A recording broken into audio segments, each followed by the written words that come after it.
बद्री विशाल भगवान की जय।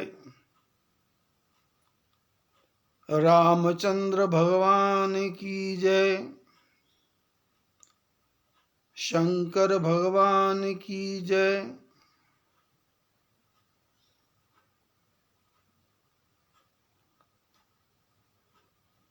संसार के मोह माया के जाल में फंसे हुए हम सब लोग कहाँ जाएं? जगतगुरु शंकराचार्य जी से प्रश्न किया गया कि मोह माया में फंसा जीव कहाँ जाए। तो उन्होंने कहा, गुरुर कृपालो कृपया वदेतम। बोले किसी कृपालु गुरु के चरणों में चले जाओ, वो तुमको ज्ञान की बात सुनाएगा।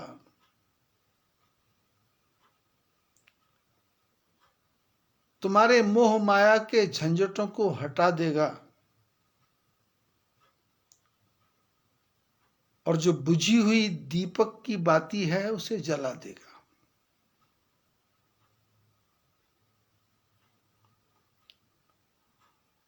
कमरे में अंधेरा करना, प्रकाश करना घंटों का काम नहीं है। बस एक बटन को ही दबाना है।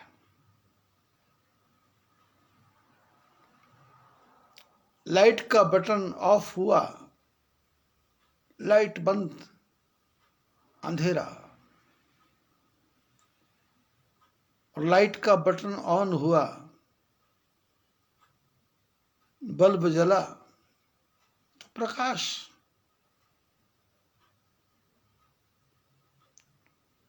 बाबा बुल्ला शाह से किसी ने पूछा, भगवान को पाना है, कोई रास्ता बता दो। उन्होंने कहा, कौन सा रास्ता? बोले भगवान को पाना है। बुल्ले शाह खेत में काम कर रहे थे और धान की खेती का समय हो रहा था। और धान की पौध होती है, पनीरी बोलते जिसको, एक खेत में इकट्ठा बो देते हैं तो फिर उसको उखाड़ करके एक एक करके जमीन में गाड़ते जाते हैं। बुल्ले शाह ने कहा, भगवान को पाना है तो प्रैक्टिकल करके दिखाऊं कि बोल के दिखाऊं? उन्होंने कहा, जी बोल बोल के तो जिंदगी होगी, सुनते सुनते मेरे कान पक गए, लेकिन बात समझ नहीं आई। आज प्रैक्टिकल ही हो जाए। तो वो जो धान की वो पौध थी, वहां से धान के पौधों को उखाड़ के लाए और एक एक करके एक एक पौधे के एक एक हिस्से को जमीन में गाड़ते गए और उसकी तरफ देखते गए। कुछ समझ आया? उसने कहा, बाबा जी समझ नहीं आया। दूसरे को लगाया, तीसरे को लगाया, चौथे को लगाया, समझ आया? बोले नहीं समझ आया। उन्होंने कहा, भगवान को पाने का तरीका बस इतना ही है कि इधर से उखाड़ा और इधर लगा दिया, बस। मन की कली जो खिल गई, बस हो गया भजन। मंजिल जो सच्ची मिल गई, बस हो गया भजन। लाखों जन्मों का, 84 लाख जन्म का तो कोई चक्कर ही नहीं है।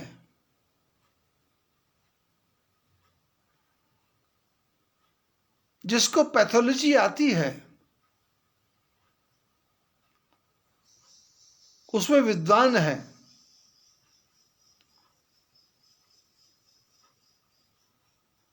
वो आपके शरीर में से खून निकाल के बता देगा कि आपकी किडनी में ट्रबल है, कि हार्ट में ट्रबल है, कि कीटोन बढ़े हुए हैं,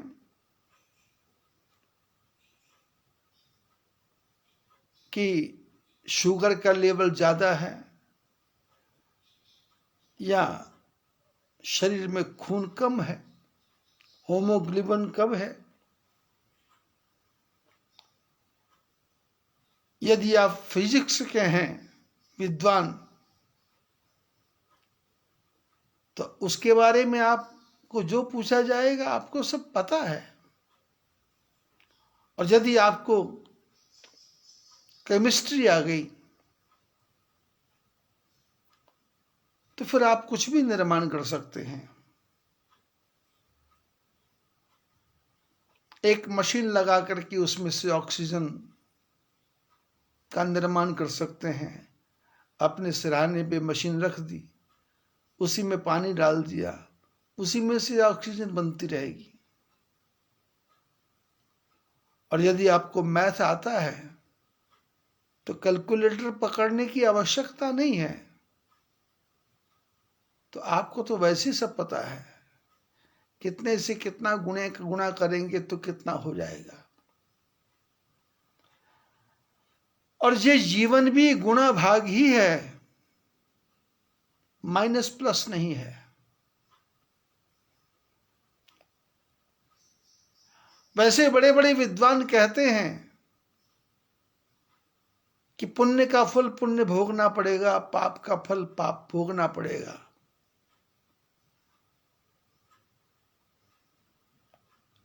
ये एक साधारण मनुष्य का ज्ञान है। लेकिन जो ज्ञानी है उनका ज्ञान है कि कलयुग एक पुनीत प्रतापा, मानस पुण्य होई नहीं पापा। कलयुग सम नहीं आन युग, जो नर कर विश्वास। बोले कलयुग के समान कोई युग ही नहीं है यदि आदमी विश्वास करे तो। बोले क्यों? बोले यहां गुणा ही गुणा होता है, भाग नहीं होता। पुण्य करो तो फल गुणा गुणा होता जाता है, माइनस प्लस की गिनती खत्म हो गई। क्योंकि परमात्मा को पता है कलयुग का जो जीव है इसका कोई भरोसा नहीं है। भरोसा तो सतयुग का जीवों का भी नहीं था। हिरण्यकशिपु हिरण्याक्ष पैदा हुए थे। भरोसा तो त्रेता युग में भी नहीं था, रावण कुंभकर्ण हुए। भरोसा तो द्वापर युग में भी नहीं था। कंस वक्त्र तत्र वंग दंत वक्र जरासंध जयद्रथ, कितने कितने हिंस्र जीव पैदा हुए। और ये कलयुग की बात यहां तक है तो यहां तो घर घर में रावण बैठा है, इतने राम कहां से लाऊं?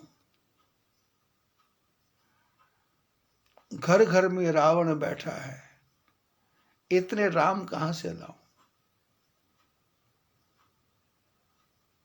तो महापुरुषों ने कहा ज्यादा राम लाने की जरूरत नहीं है। ये धरती किसी न किसी महापुरुष की तपस्या के ऊपर टिकी हुई है।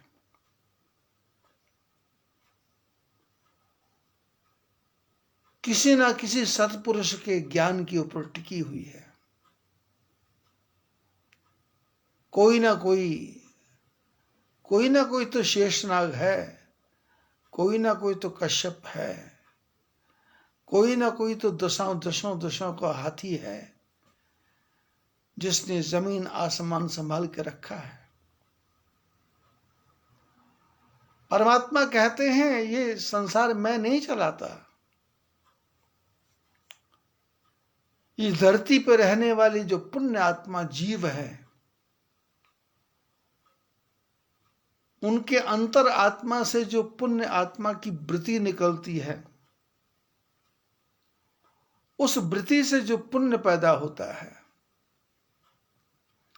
स्वयं भी पुण्य करते हैं और दूसरे को भी पुण्य करने की प्रेरणा ही देते हैं।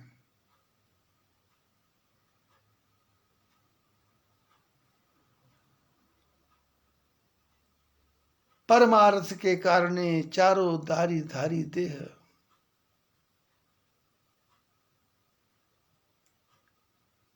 तीन लजावत देश को कपटी कायर क्रूर,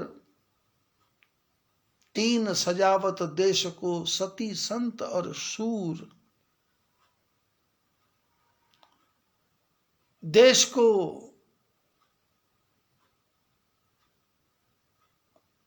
लजाने वाले, देश को शर्माने वाले तीन ही होते हैं, कपटी, कायर, क्रूर। जो कपटी है वो देश को नीचे ले जाता है, जो डरपोक है वो देश को नीचे ले जाता है, और जो हिंसक है वो देश को नीचे ले जाता है। और तीन सजावत देश को सती संत और शूर, तीन देश को सजाते हैं, एक सती, एक संत और तीसरा शूरवीर।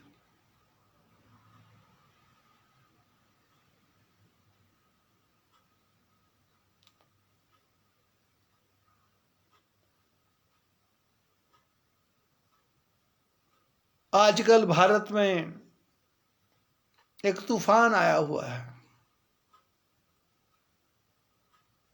अब नाम तातुआ है कि क्या है, कुछ भी हो,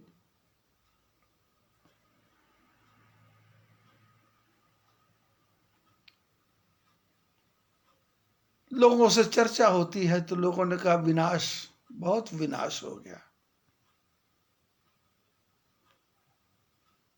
मैंने कहा किसने किया? बोले तूफान ने। मैंने कहा तूफान कहाँ आया? बोले समुद्र में। मैंने कहा समुद्र में से तूफान भेजा किसने? बोले हवा ने। मैंने कहा हवा ने कैसे भेजा? बोले सूर्य ने गर्मी से भाप बनाई और समुद्र में से भाप ऊपर उठी, उसके बादल बने और धरती के ऊपर पूरी तरफ जो हवा थी उसमें विक्षोभ पैदा हो गया। विक्षोभ का अर्थ होता है कि मिसमैनेजमेंट, बैलेंस का बिगड़ना। धरती के एक कोने में गर्मी, दूसरे कोने में बादल। तो जब मिसमैनेजमेंट हुआ तो परमात्मा ने कहा कुछ मैनेज कर देते हैं। तो एक तरफ की गर्मी खींची, दूसरे तरफ के बादल खींचे, और जो बादल खींचे, गर्मी खींची, हवा चली, पवन ने जोर लगाया, धरती प्यासी थी, उसने बुलाया और ये तूफान बन गया। और तूफान बना, कुछ छतें उड़ गई, कुछ मकान उड़ गए, कुछ दुकानें उड़ गई, कुछ कारें पलट गई। लोगों ने कहा विनाश हो गया। जिनका विनाश हुआ वो वीडियो फिल्म बना रहे हैं, और जो दूर टीवी पे बैठ के देख रहे हैं वो इसी चिंता में सूखे जा रहे हैं कि विनाश हो गया, विनाश हो गया।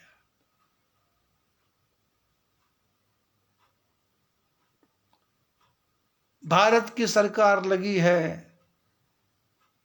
कि यहां ऐसी संभावना है, वहां सेना के जवानों को भेज दो, लोगों की सुरक्षा करो। पैनिक होने की जरूरत नहीं है, चिंता करने की जरूरत नहीं है। स्ट्रगल करो, मेहनत करो, सब ठीक हो जाएगा।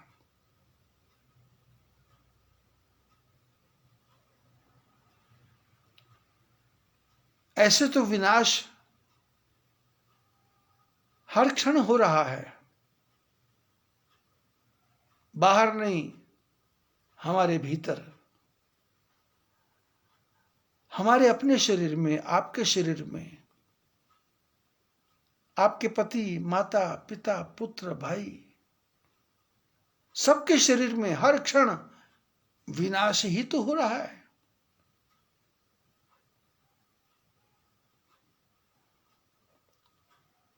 शरीर के खून में कितने कीटाणु घूम रहे हैं, और विज्ञान कहता है वो कीटाणु,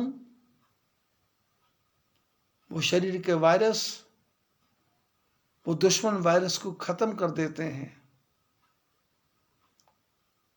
और खून को पतला करते हैं, मोटा करते हैं, गाढ़ा करते हैं। हमारे शरीर की चमड़ी रोज झड़ रही है, केश का एक एक बाल झड़ रहा है,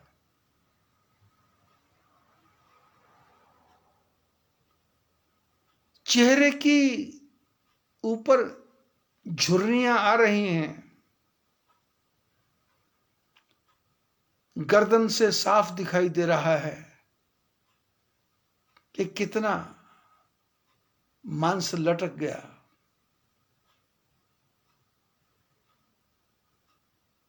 समुद्र में तूफान आया, उस विनाश को तुम देख रहे हो और तुमको बहुत दुख हो रहा है। तुम्हारे शरीर के अंदर ही विनाश हो रहा है, क्या कभी एक बार भी उस तरफ घूम के देखा क्या? और जिसको तुम विनाश कहते हो वो विनाश नहीं है, वो विकास है। क्योंकि हमारे शास्त्रों में लिखा है कि मरता नहीं है कोई दुनिया में यहां चल के, मरता नहीं है कोई दुनिया में यहां चल के, मिलते सभी यहीं पर कपड़े बदल बदल के, मिलते सभी यहीं पर कपड़े बदल बदल के। कोई मरता नहीं है। दूसरा जन्म पोते के रूप में आ जाता है, पड़पोत्र के रूप में आ जाता है, भाई के रूप में आ जाता है, मित्र के रूप में आ जाता है, संबंधी के रूप में आ जाता है। कोई मरता नहीं है। सितारों ने कहा गगन बदल गया है, बुलबुलों ने कहा चमन बदल गया है, पर साधु संत महात्मा कहते कुछ नहीं बदला, ये मुर्दा तो वही है पर कफन बदल गया है। कफन बदलते हैं। कुत्ते का शरीर मिल गया कफन, हाथी का शरीर मिल गया। अब मैं तो वहीं तक बोलूंगा जहां तक मेरी अप्रोच है, कुत्ता हाथी, लेकिन आप उसको आगे बढ़ा सकते हो, उद्बिलाव तक कर सकते हो, गिलहरी तक कर सकते हो, बिच्छू, चींटी, मधुमक्खी, मक्खी, मच्छर, छोटे छोटे कीट पतंगे, भंवरे, ये हम ही तो हैं, हम ही हैं, मरे नहीं। रूप बदल गया। इच्छाएं भंवरे की भी नहीं मरी, इच्छाएं मच्छर की भी नहीं मरी, इच्छाएं मक्खी की भी नहीं मरी, इच्छाएं बंदर की भी नहीं मरी, इच्छा कुत्ते की भी नहीं मरी। भूख एक चिड़िया को भी लग रही है, एक खरगोश को भी लग रही है, एक जंगल में घूमने वाले हिरण को भी लग रही है, एक पानी में रहने वाले गैंडे को भी लग रही है। समुद्र में विशाल मछली, व्हेल मछली, उसको भी भूख लग रही है। व्हेल मछली दूसरी मछली को खा रहा है। आपने कब कहा कि विनाश हो रहा है? जंगल में शेर किसी भी जानवर को मार के खा रहा है। आपने कब कहा विनाश हो रहा है? आपकी दुकान पे ग्राहक आया, आपने उसकी जेब पर डाका डाला, उससे ज्यादा पैसे लिए, अपना प्रॉफिट ज्यादा कमाया। आपने कब कहा विनाश हो रहा है? क्योंकि दूसरे का विनाश हो रहा है, पर आपका तो विकास हो रहा है। और विनाश के पीछे ही तो विकास होगा। सूरज नहीं निकलेगा तो सूरज की कीमत का पता कैसे लगेगा? लेकिन 24 घंटे ही सूरज निकला रहे और रात ही ना आए और दिन भर की थकावट का लिए हमको सोने का समय ही ना मिले, तो फिर ऐसे 24 घंटे के दिन को कौन चाहेगा? जीवन को जीने के लिए प्रकाश भी चाहिए, विकास, और अंधेरा भी चाहिए, विनाश। विनाश के बाद विकास, विकास के बाद विनाश। लेकिन जिस अंधेरे को मैं विनाश कह रहा हूं, उस अंधेरे को आप अच्छा मानते हो, क्योंकि लाइटें बुझा करके आंखों में नींद आ जाती है और संसार की दुनिया से आप खो जाते हो और अंदर की दुनिया में चले जाते हो। जिसको विनाश कहा, आप सोने के बाद में आपके शरीर के अंदर विकास हो रहा है, दिन भर की थकावट दूर हो रही है, शरीर के सेल मजबूत हो रहे हैं, शरीर नई नई ऊर्जा ले रहा है, शरीर नई नई ताकत दे रहा है। और प्रातः काल का जब सूर्य निकलता है तो खिड़की में से रोशनी अंदर आती है, आंख खोल के देखता है कि कितने बज गए होंगे। 8 तो बज गए होंगे, उठो उठो उठो।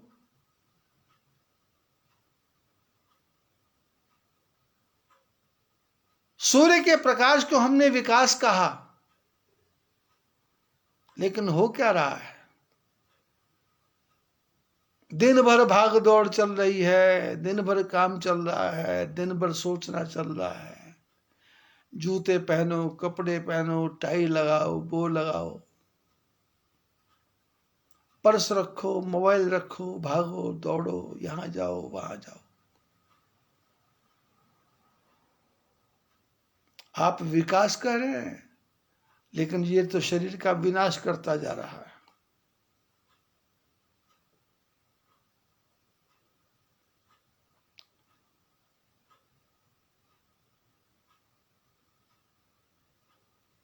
संसार में विकास और विनाश की विचित्र कथा है, क्योंकि परमात्मा ने विकास में ही विनाश छुपाया और विनाश में ही विकास छुपाया। परमात्मा की बनाई हुई ये सृष्टि में से किसी भी चीज का विनाश नहीं होता,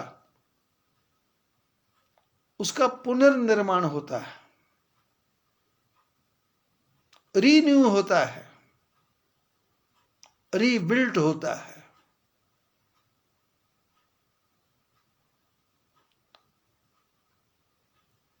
नया ढांचा बनता है, नया रूप बनता है।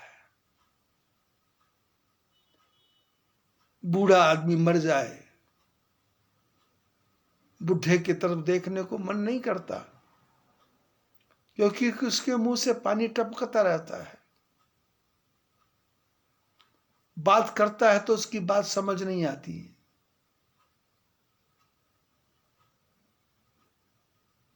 गाल धस जाते हैं और खप्पड़ जैसा मुंह हो जाता, खप्पड़ जैसा।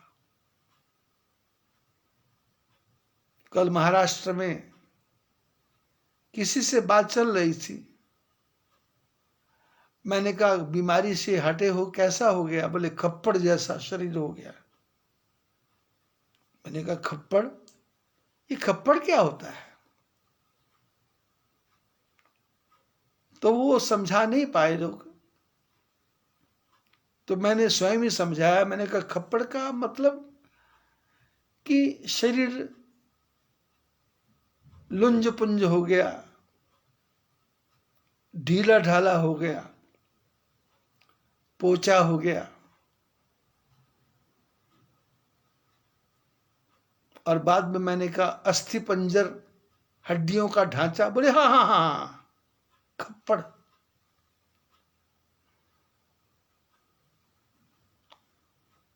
परमात्मा यदि मृत्यु को बनाता ही नहीं,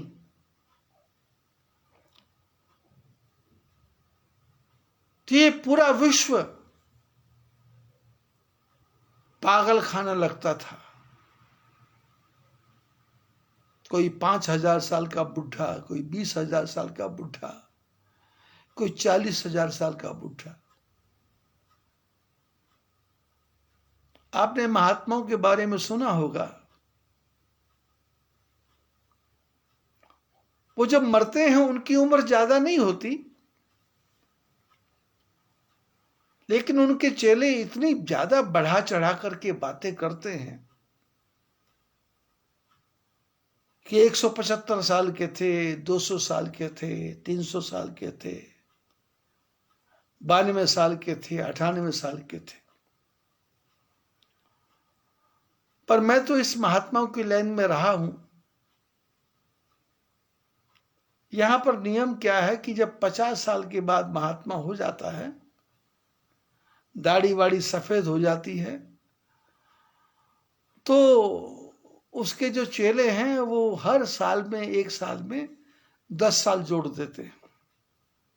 51 साल में 60 साल, 52 साल में 70 साल, 53 साल में 80 साल, 54 साल में, क्योंकि जो मर गया वो तो बताने वाला नहीं,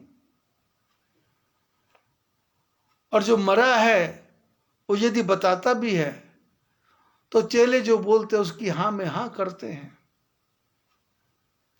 और इसी प्रकार जितने भी ये जो कहानियां बनी हैं, अपने अपने गुरुओं के लोगों ने कहानियां जो बनाई है, वो ऐसे ही झूठ सच मिला करके, रियलिटी कुछ नहीं। क्योंकि जब तक मैं नहीं मरूंगा तब तक मेरे को क्या पता आगे क्या हो रहा है, और मैं कब मरूंगा या आप कब मरेंगे इसका किसी को पता ही नहीं है। एक मिनट का समाचार नहीं है।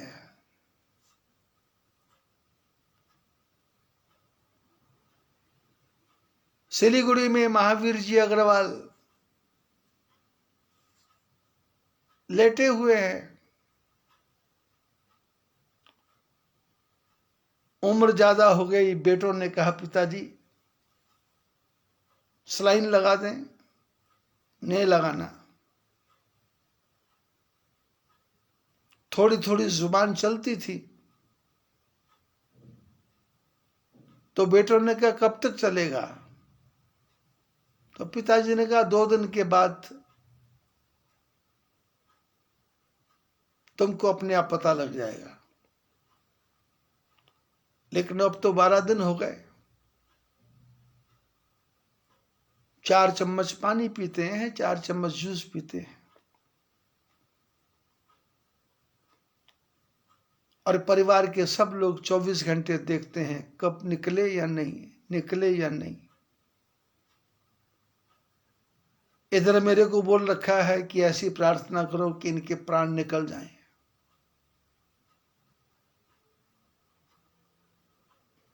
तो मैंने भी अपने मिलने वाले ब्राह्मणों को कहा कि प्रभु से प्रार्थना करो कि या तो ठीक हो जाए या शरीर छूट जाए। तो पंडितों ने भी दावा किया कि हम गजेंद्र मोक्ष का पाठ करेंगे। पाठ चालू है, लेकिन प्राण अटके हुए हैं। उनकी धर्मपत्नी का भी यही हाल था। जब शुभ मुहूर्त हुआ, शुभ लगन हुआ, उसने अपने प्राणों का त्याग किया।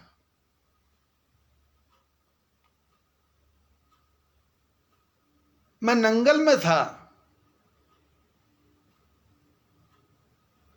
और वहां पर एक ऐसे ही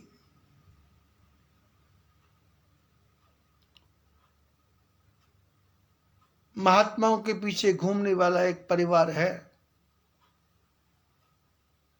तो नदी के किनारे कोई महात्मा रहा करते थे, तो सत्संग मैं किया करता था। तो उन्होंने आके बोला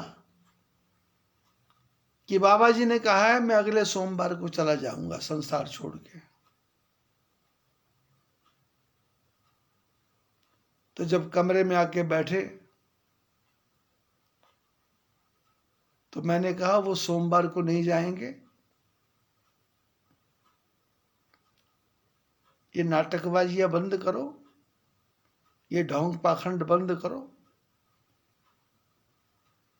और बाबा जी की घोषणा थी तो हजारों की संख्या में लोग पहुंच गए, बाबा जी मरेंगे मरेंगे मरेंगे। सारा दिन लोग बैठे रहे, बाबा जी मरे ही नहीं, घूमते रहे। किसी ने हिम्मत करके पूछ लिया, बाबा जी कब मरोगे? तो बाबा जी को गुस्सा आ गया, बोले तुम मेरे मरने की इच्छा करते हो? मैं तो अभी और जीऊंगा। मैंने शब्दों का जाल ऐसा फैल गया, शब्दों के पीछे जाना नहीं। अमरावती में सीताराम जी बाबा थे। अब उनके चेले उनकी उम्र पता नहीं कितनी की कितनी बताते थे। ये शब्द क्यों है? क्योंकि हमारा हम समझ नहीं रहे कि वो चाहे सीताराम बाबा हो, चाहे कोई भी बाबा हो, उसकी उम्र से उसकी मौत का क्या संबंध है। जो जीवन में कर्म किए हैं उसके अनुसार उसको आगे जन्म मिलेगा। तुम गजानन महाराज की मूर्ति बना के रख लो, तुम अपनी मां की मूर्ति बना के रख लो, तुम अपने पिता की मूर्ति बना के रख लो। मूर्तियां बना के रखने से क्या है?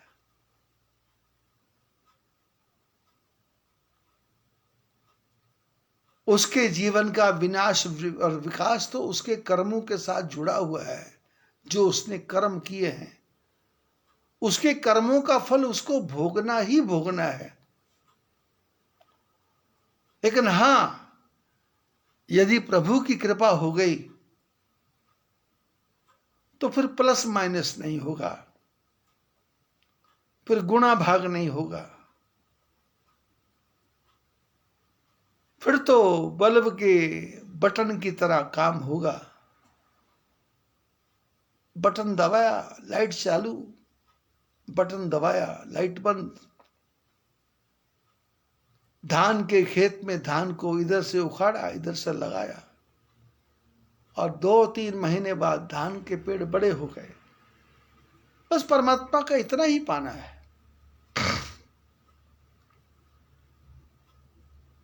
लोगों ने कहा तातई तूफान आया, ताताऊ,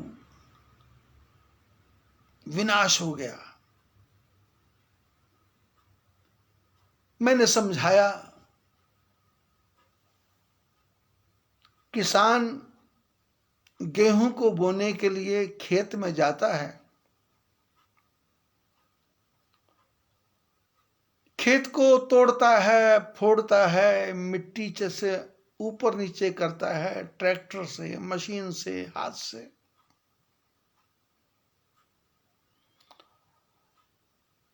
और उसके बीच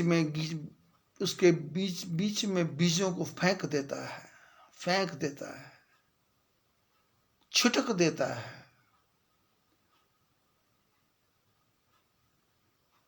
अपने हाथों से बीजों को फेंक देता है।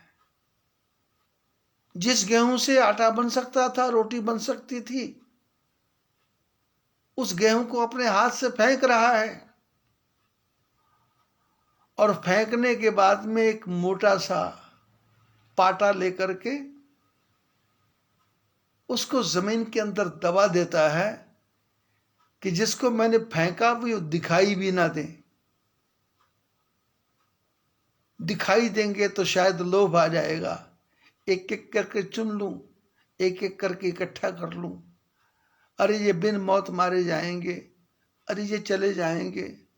इसलिए वो ऊपर से पाटा फेरता है, सारे बीजों को ढक देता है।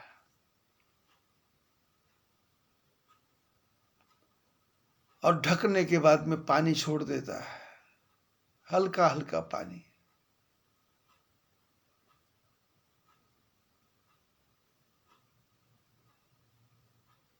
और 2-4 दिन के बाद में वो जो बीज है उसका विनाश होता है। वो फटता है, फूटता है, अंकुरित होता है।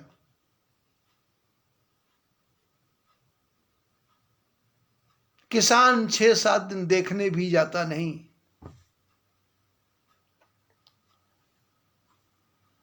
अपने घर के पास लोगों की खेती को देखता है कि हरी भरी हो गई, तो जब अपने खेत की तरफ दूर जाता है तो वहां जाके देखता है कि खेती हरी भरी हो गई,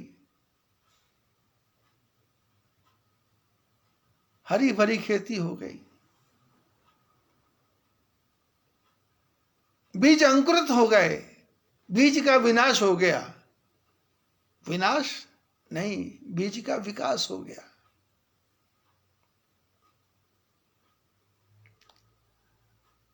अब वो खेत के किनारे खड़े होके ये नहीं गिनता कि मैंने कितने बीज डाले और कितने निकले। बस वो ये देखता है जितने निकले उतनी प्रभु की कृपा। और बीजों को डालते समय वो ये भी नहीं देखता कि बीज सीधे गिर रहे हैं या उल्टे गिर रहे हैं, क्योंकि परमात्मा की कृपा ऐसी है, उल्टा सीधा जाम ही खेत पड़ा सो बीज।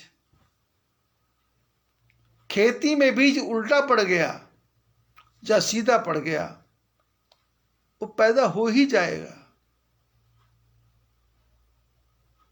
लेकिन जो पैदा नहीं हुआ उसकी किसान चिंता नहीं करता।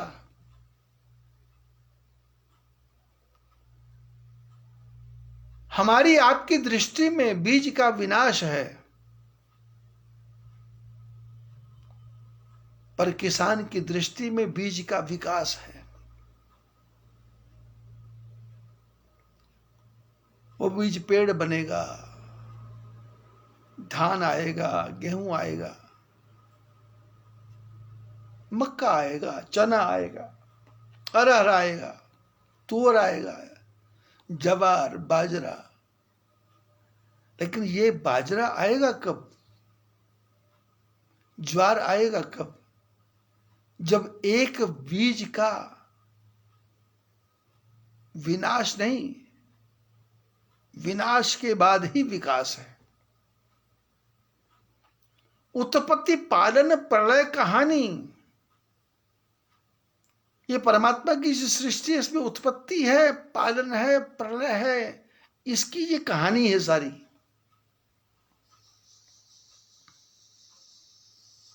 कहां से उत्पत्ति है, कहां से पालन है, कहां से प्रलय है, ये परमात्मा को छोड़ के कोई नहीं जानता।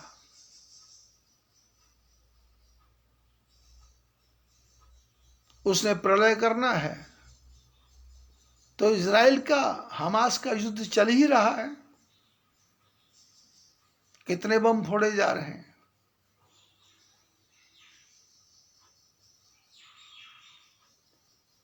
पूरे भारत में कोरोना फैला हुआ है। क्या ऊपर बैठे परमात्मा को दिखता नहीं है? वो अंधा हो गया है क्या? क्या उसकी आंखें नहीं है कि धरती पे बैठे लोग इतने परेशान हैं और तुम ये तातो नाम का तूफान और भेज रहे हो? किसी के चोट लगी है और तुम उस पर तेजाब डाल रहे हो। हमको लगता है ये विनाश है, पर परमात्मा को लगता है कि भाई कुछ और भी करना है। राजस्थान में जो पड़ी रेत है उसको उड़ाना है और उड़ा करके दूसरी जगह लेके जाना है। कल राजस्थान की फोटो देखी होगी आपने टीवी के ऊपर, कैसी आंधी आ रही थी, कैसा तूफान आ रहा था। पेड़ गिर रहे थे, लड़की बच रही थी, औरत बच रही थी। पेड़ गिर रहे थे, कारें दब रही थी। टीन के टप्पर उड़ रहे थे, नीचे जमीन पे गिर रहे थे। हवा का तेज झोंका आ रहा था, कारें पलट रही थी।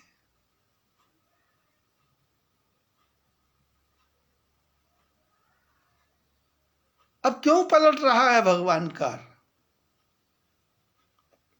एक ही वायरस छोड़ा था, उसने इतना उत्पात मचा रखा है। ये समुद्र ने भी उत्पात मचा दिया।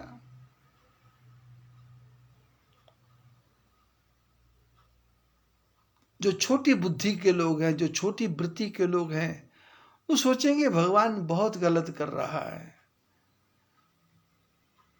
परमात्मा को ऐसा नहीं करना चाहिए। लेकिन जो छोटे मन के लोग हैं वो कहेंगे प्रभु कृपा करो, बचाओ, रक्षा करो। और वो रक्षा संसार की नहीं चाहते, मेरे बच्चों की, मेरी पत्नी की, मेरे भाई की, मेरे जवाई की, मेरे मित्र की रक्षा करो बस। और दुनिया की पड़ी नहीं है। अपना काम बनता, चूल्हे में जाए जनता। ऑक्सीजन का सिलेंडर मेरे को मिल गया, लॉटरी खुल गई, पड़ोसी मर रहा है। बोले जैसा किया था वैसा तो भरने पड़ेगा ना, मरने था, लेकिन मेरा नहीं मरना चाहिए।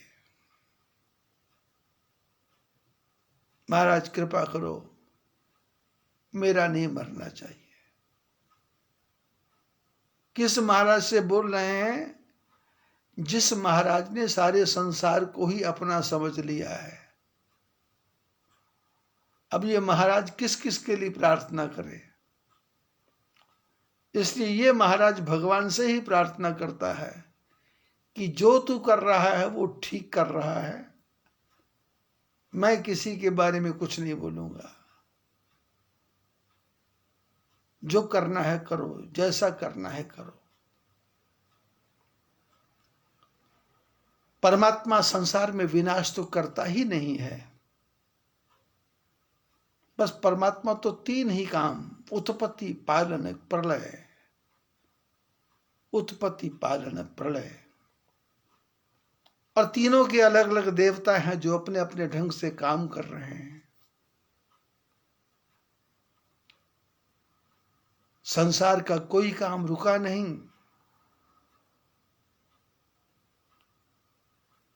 आपने देखा 2020 में हजारों किलोमीटर दूर लोग पैदल चल के गए, यहां काम धंधा करने जाते थे, वहां छोड़ दिया, क्योंकि गांव में 120 रुपए नहीं मिलते, बॉम्बे में 600 रुपए मिलते हैं।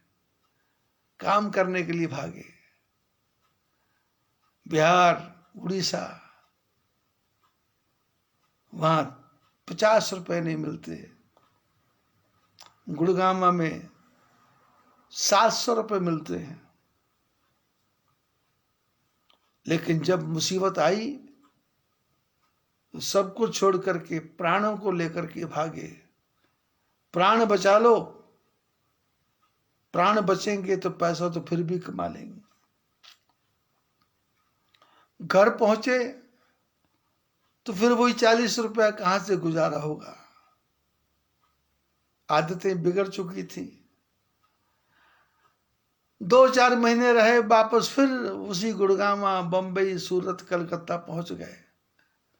अब कोरोना फिर आ गया, फिर भागे।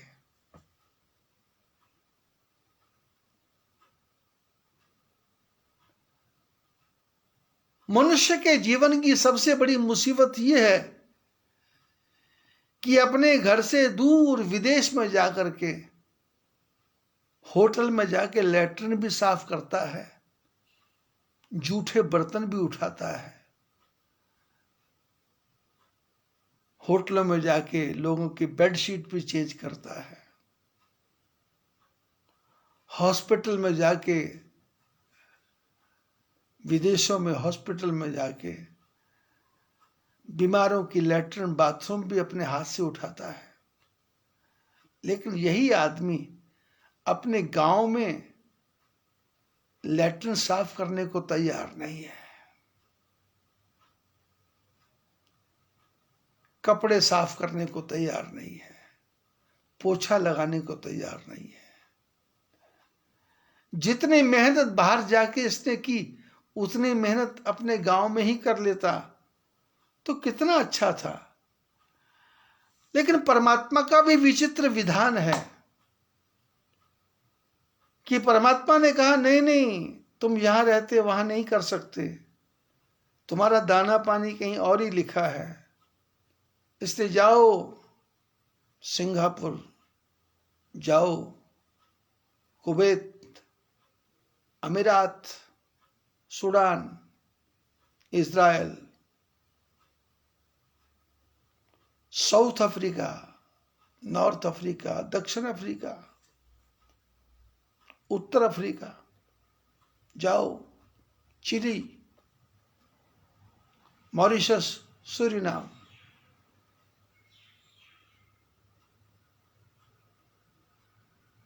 पंजाब वाला उत्तराखंड में आके काम कर रहा है और उत्तराखंड वाला पंजाब में जाके काम कर रहा है। पंजाब के लोग बिहार में जाकर के काम कर रहे हैं और बिहार के लोग पंजाब के किसानों के खेतों में काम कर रहे हैं। पंजाब के लोग कनाडा में जाके काम कर रहे हैं और बिहार के लोग कनाडा वाले के खेतों के घरों में जाके काम कर रहे हैं। जो बुढ़े लोग यहां रह गए, उनका लैट्रिन बाथरूम साफ कर रहे हैं, उनकी गायों का देखभाल कर रहे हैं। क्योंकि परमात्मा की सृष्टि बड़ी विचित्र है। आप कहां पैदा हुए आपके हाथ में नहीं है, आपको कौन खिलाएगा ये भी आपके हाथ में नहीं है, आप किसकी गोद में खेलोगे ये भी आपके हाथ में नहीं है, आप किसके साथ बड़े होगे ये भी आपके हाथ में नहीं है, आपकी पढ़ाई में किसका योगदान होगा ये भी किसी के हाथ में नहीं है, आप कौन से कॉलेज में पढ़ोगे ये भी आपके हाथ में नहीं है, आपको काम कौन मिलेगा ये भी आपके हाथ में नहीं है, आपकी शादी कहाँ होगी ये भी आपके हाथ में नहीं है, आपके बच्चे कितने साल में होंगे ये भी आपके हाथ में नहीं है, आपके सारे बच्चे जिंदा रहेंगे ये भी आपके हाथ में नहीं है, आपके सारे बच्चों की शादियां हो जाएंगी ये भी आपके हाथ में नहीं है, आपके सारे बच्चे आपके साथ रहेंगे, ये भी आपके हाथ में नहीं है। आपकी बहू बेटा आपकी सेवा करेगा, ये भी आपके हाथ में नहीं है। आपकी पत्नी पहले जाएगी या आप पहले जाओगे, ये भी आपके हाथ में नहीं है। आपके मरने के बाद आपको अर्थी पे बिठा करके आपका बेटा छोड़ने जाएगा या कि पड़ोसी छोड़ने जाएगा, ये भी आपके हाथ में नहीं है। तो फिर कौन सा विनाश, कौन सा विकास?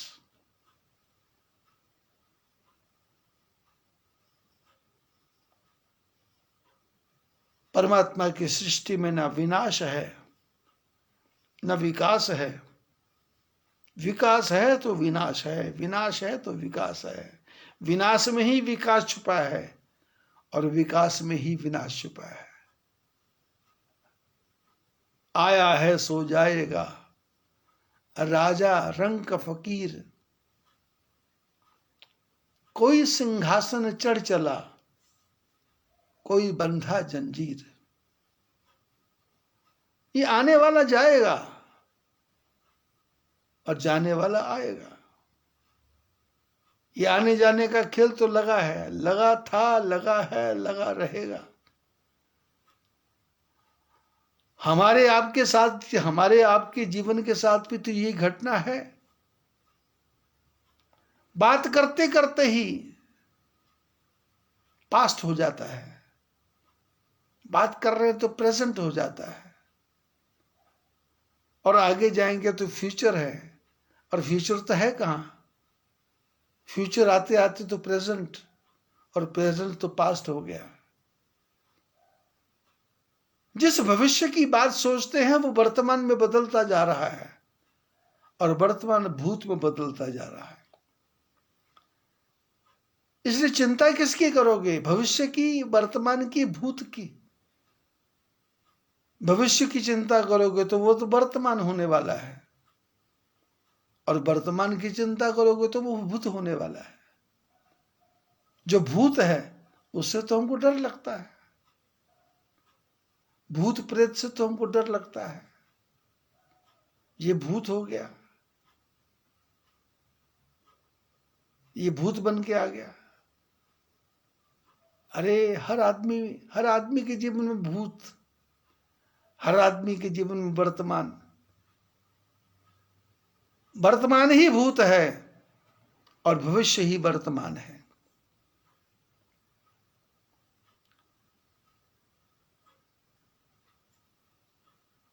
सौ वर्ष की उम्र भी है तो वो ऐसे बीत जाएगी जैसे कल की बात हो।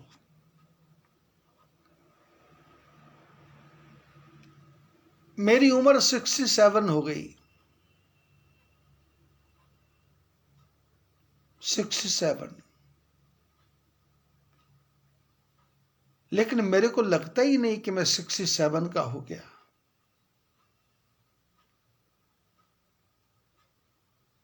मेरे को लगता है कल परसों की तो बात है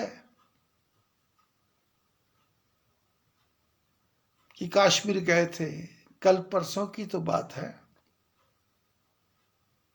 छत्रीबाड़ी गुवाहाटी में कथा की थी, कल परसों की तो बात है।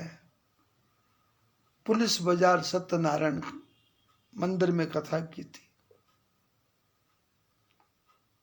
कल परसों की तो बात है। सत्यनारायण चौखानी की बिल्डिंग के 7वें मंजिल पे कथा की थी।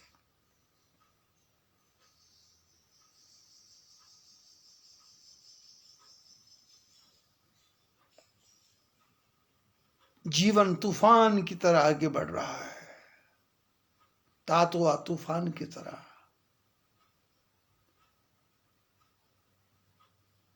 और 40 साल 45 साल कब बीत गए? 51 साल सन्यास लिए को हो गए, सन्यासी बने 51 साल हो गए। 16 साल की उम्र में सन्यास ले लिया था।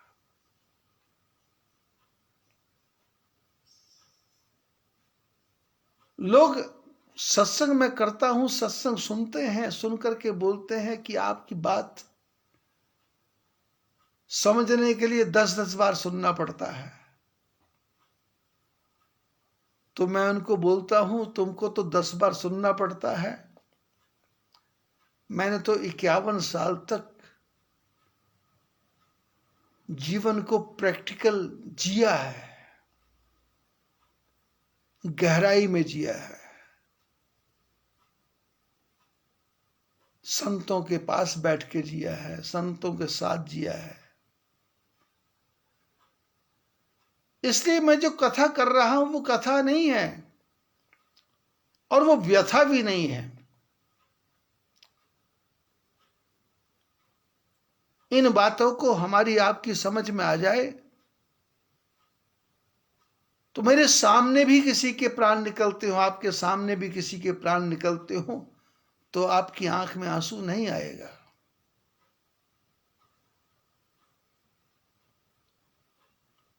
लुधियाना की ही घटना है, जिस परिवार की चर्चा मैं बार बार करता हूं, बहल परिवार।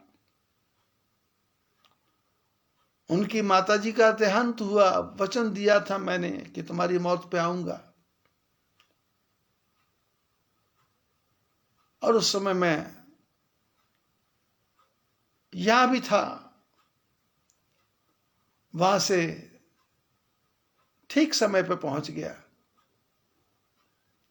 हॉस्पिटल से उसकी लाश को लाया गया, घर में उसके परिवार के 400-500 आदमी थे।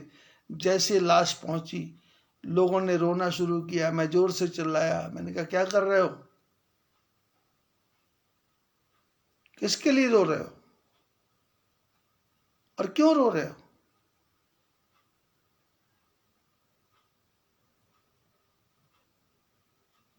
और किस लिए रो रहे हो? सबने मेरी तरफ देखा, क्योंकि मैं उस समय पड़ोस में एक हलवाई माता जी है, उनसे चाय मंगवा के पी रहा था, कि मरने वाला मर गया, अब क्या कर रहा है। मैं तो चल के आया था कहीं से, मैंने कहा थकावट है, थोड़ा चाय पिला दो। चाय पीते पीते लाश आ गई, लोग रोने पीटने लगे। मैंने कहा खबरदार, कोई नहीं रोएगा। उनके बेटे को बोला आंख में आंसू नहीं आना चाहिए, सब हरे राम राम राम हरे हरे करो। और सबने हरे राम राम राम हरे हरे करना शुरू कर दिया, और एक की भी आंख में आंसू नहीं आया। हम सब मिलकर के शमशान घाट गए। शमशान घाट में मैंने उसके बेटे को कहा, यदि तुमको आंसू दो बहाने हैं तो बहा ले, लेकिन उसने आंसू नहीं बहाए। रोना किसके लिए है?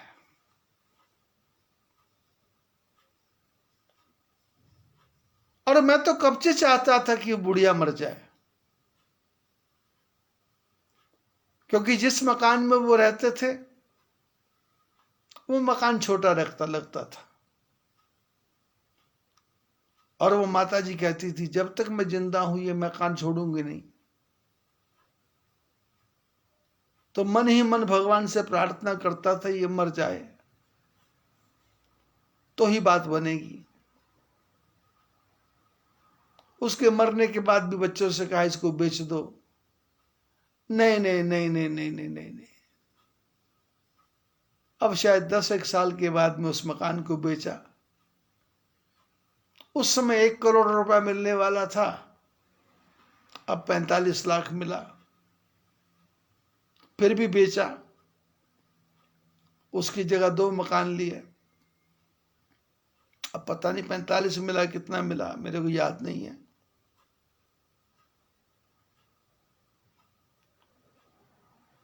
यदि आपको मेरी बातें समझ में आ जाएंगी तो आपके सामने भी आदमी मर रहा होगा, पत्नी मर रही होगी, पति मर रहा होगा, शांत चित्त से यदि कोई आके आपके पास बैठेगा भी तो आप उसको समझाएंगे कि रो किस लिए रहे हो। राम जी ने तारा को समझाया कि 5 तत्व का शरीर बना हुआ है, जीव नित्य कहीं लगी तुम रोवा। इसके अंदर जो आत्मा थी वो तो नित्य है, जो नित्य है वो उड़ गई, और जिसका विकास हो रहा था उसका विनाश हो गया, और जो इसमें से निकल गया उसका विकास होगा। अब जिसका विकास होगा उसके लिए रो रहे हो, या जो थोड़ी देर में राख में मिल जाएगा उसके लिए रो रहे हो? राम जी ने तारा को समझाया, यदि मुर्दे के लिए रो रहे हो तो इसको फ्रीजर में रख लो, 100-200 साल 400 साल रखे रहो। सियाचिन ग्लेशियर में ले जाओ, किसी बर्फ के अंदर दबा दो, 1000 साल बाद भी निकालोगे तो ये ऐसे निकलेगा। लेकिन ये काम का कुछ नहीं है। और जो इसके अंदर से आत्मा निकली जीव, वो तो नित्य है, सच्चिदानंद है, वो तो प्रकटीभूत है, वो तो यहां भी जाएगा, प्रकट हो जाएगा। अब प्रकट किस रूप में होगा ये परमात्मा जानता है। इन बातों की तरफ ध्यान दो और भगवान की भक्ति करो। ज्यादा डरने वरने की जरूरत नहीं है, जो भगवान कर रहा है ठीक कर रहा है। जय बद्री विशाल।